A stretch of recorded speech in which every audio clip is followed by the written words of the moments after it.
5 چیزوں کو 5 چیزوں سے پہلے غنیمت سمجھ لو۔ پہلی چیز، شبابہ کا قبل حرمک، اپنی جوانی کو بڑھاپے سے قبل غنیمت سمجھ لو۔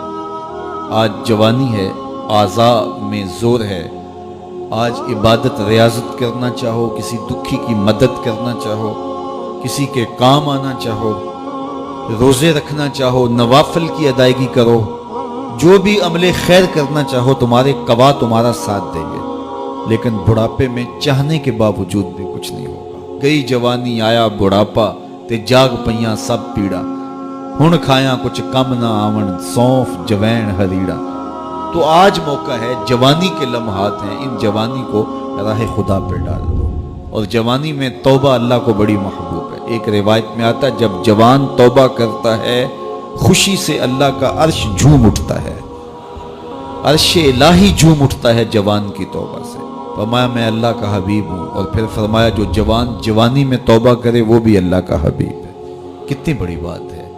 تو جوانی یاد الہی میں گزرے، ذکر الہی میں گزرے، تو فرمایا جوانی کو بڑھاپے سے قبل غنیمت سمجھ لو۔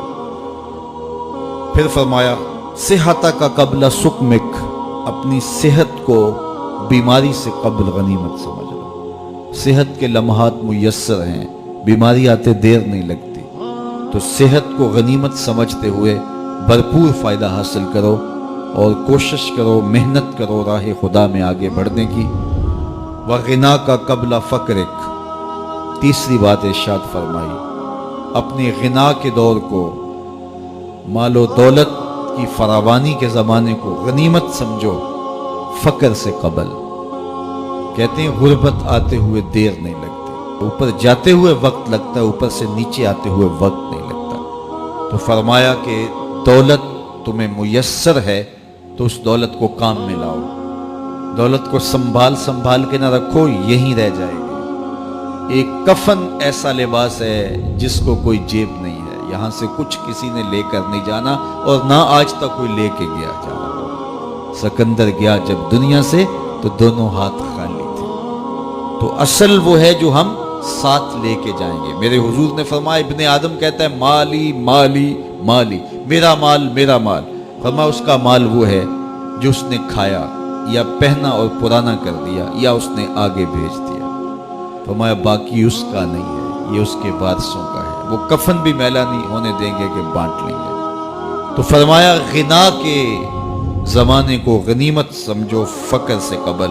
چوتھی بات ارشاد فرمائی، فراغت کے لمحوں کو مصروفیت کے وقت سے قبل غنیمت سمجھو۔ آج فراغت ہے، بہت کچھ کر سکتے ہو، گزرتے لمحات کے ساتھ ساتھ کندھوں پر ذمہ داریوں کے بوجھ بڑھتے چلے جائیں گے، پھر کرنا بھی چاہو گے فرصت نہیں ملے گی۔ تو فرصت کی گھڑیوں کو غنیمت جانو۔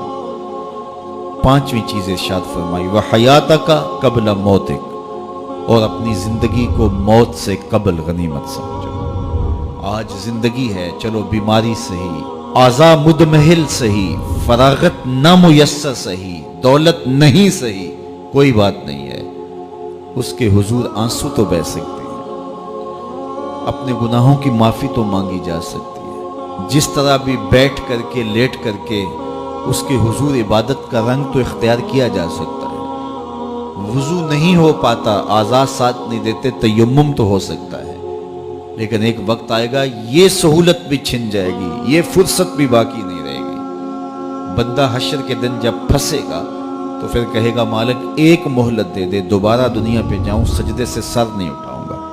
تو حکم ہوگا نہیں، وہ وقت بیت گیا، تجھے فرصت ملی، وقت ملا، جوانی ملی، ڈوبتے سورج نے تمہیں روز پیغام دیا، اٹھتے جنازوں نے تمہیں روز پیغام دیا، لیکن تم نے عبرت حاصل نہیں کی۔ اب تمہارے لیے پلٹ کے جانا نہیں ہے، اب تم یہی رہنا ہوگا اور اپنے گناہوں کی سزا گوارا کرنی ہے۔